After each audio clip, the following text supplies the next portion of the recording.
ഏറ്റവും സ്നേഹം നിറഞ്ഞ കൂട്ടുകാരെ, 2024-25 വിശ്വാസ പരിശീലന വർഷം 2ാം സെമസ്റ്റർ 10 മുതൽ 12 ക്ലാസ്സുകളിലെ സത്യദീപത്തിനുള്ള സാധ്യതാ ചോദ്യങ്ങൾ.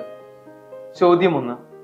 മൃതശരീരം അടക്കം ചെയ്യുന്നതിനായി ഭൂമിക്കടിയിൽ തയ്യാറാക്കിയിരിക്കുന്ന ഭൂഗർഭ സെമിത്തേരികളെ പറയുന്ന പേരെന്ത്?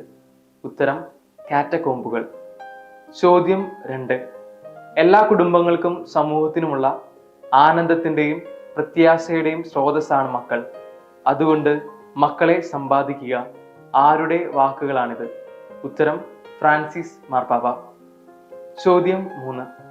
പരിശുദ്ധ കന്യാമറിയത്തെ വിശേഷിപ്പിക്കുവാൻ ബൈബിളിൽ ഏറ്റവും കൂടുതൽ ഉപയോഗിച്ചിരിക്കുന്ന പദം ഏത്? ഉത്തരം പരിശുദ്ധ അമ്മ. ചോദ്യം 4. കേരളത്തിലെ ബസിലിക്കകളിൽ കൂടുതൽ എണ്ണം ആരുടെ നാമത്തിലാണ്? ഉത്തരം പരിശുദ്ധ കന്യാമറിയത്തിന്റെ.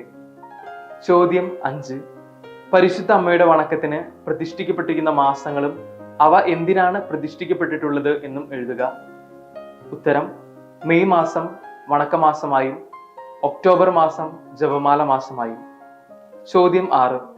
വിശുദ്ധ കുർബാനയുടെ ഓരോ സന്ദർശനവും നേരത്തെ അർപ്പിച്ച വിശുദ്ധ കുർബാനയുടെ ഒരു പുനർജീവിക്കലും അടുത്ത ബലിയർപ്പണത്തിനുള്ള ആരംഭമിടലുമാണെന്ന് പറഞ്ഞ ദൈവശാസ്ത്രജ്ഞൻ ആര്? ഉത്തരം കാൾ റാനർ. ചോദ്യം 7. പരിശുദ്ധ കുർബാനയുടെ വാഴ്വ് എന്ന ഭക്തി അഭ്യാസം ആരംഭിച്ചത് ഏത് നൂറ്റാണ്ടിലാണ്? ഉത്തരം 13ാം നൂറ്റാണ്ടിൽ. ചോദ്യം 8. പരിശുദ്ധ കുർബാനയുടെ ആരാധനയെക്കുറിച്ച് പ്രതിപാദിക്കുന്ന 12ാം പിയൂസ് മാർപ്പാപ്പയുടെ ചാക്രിക ലേഖനം ഏത്? ഉത്തരം മിദിയാത്തോ ദെയ്. ചോദ്യം 9. എന്റെ ശരീരം എവിടെ വേണമെങ്കിലും സംസ്കരിച്ചു കൊള്ളുക, എന്നാൽ നീ എവിടെയായിരുന്നാലും കർത്താവിന്റെ അൾത്താരയിൽ എന്നെ ഓർക്കണം എന്ന് തന്റെ മകനോട് അഭ്യർത്ഥിച്ച വിശുദ്ധ ആര്? ഉത്തരം വിശുദ്ധ മോനിക്ക. ചോദ്യം 10. ശുദ്ധീകരണ അവസ്ഥയിലുള്ള ആത്മാക്കളെ തങ്ങളുടെ മധ്യസ്ഥ പ്രാർത്ഥനകളാൽ, പ്രത്യേകിച്ച് വിശുദ്ധ കുർബാനയാൽ ഭൂമിയിലുള്ളവർക്ക് സഹായിക്കാൻ കഴിയും എന്ന് പഠിപ്പിച്ച കൗൺസിൽ? ഉത്തരം ത്രന്തോസ് കൗൺസിൽ. ചോദ്യം 11. ആഗോള കത്തോലിക്ക സഭയുടെ ജൂബിലിക്കായി സ്വീകരിക്കപ്പെട്ട ആപ്തവാക്യം എന്ത്? ഉത്തരം പ്രത്യാശയുടെ തീർത്ഥാടകർ. ചോദ്യം 12. തിരുഹൃദയ ഭക്തിക്കായി പ്രതിഷ്ഠിക്കപ്പെട്ടിട്ടുള്ള മാസം ഏത്? ഉത്തരം ജൂൺ മാസം. ചോദ്യം 13. ഈശോയുടെ തിരുഹൃദയത്തോടുള്ള പരിഹാര ജപം എഴുതിയ പാപ്പ ആര്? ഉത്തരം പിയൂസ് 11ാം പാപ്പ. ചോദ്യം 14. തിരുഹൃദയ ഭക്തിയെ അധികരിച്ചുള്ള ഫ്രാൻസിസ് മാർപ്പാപ്പയുടെ ചാക്രിക ലേഖനത്തിന്റെ പേര്?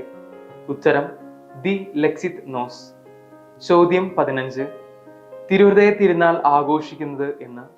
ഉത്തരം പന്തക്കുസ്ത തിരുനാൾ കഴിഞ്ഞ് 12ാം ദിവസം പരിശുദ്ധ കുർബാനയുടെ തിരുനാളും അത് കഴിഞ്ഞ് 8ാം ദിവസം തിരുഹൃദയ തിരുനാളും ആഘോഷിക്കുന്നു.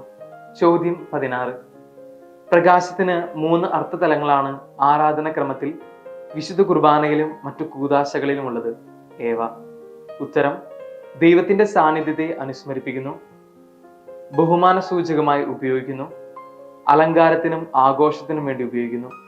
പരീക്ഷയ്ക്കായി ഒരുങ്ങിക്കൊണ്ടിരിക്കുന്ന നിങ്ങൾക്കെല്ലാവർക്കും എല്ലാവിധ ആശംസകളും പ്രാർത്ഥനകളും നേരുന്നു.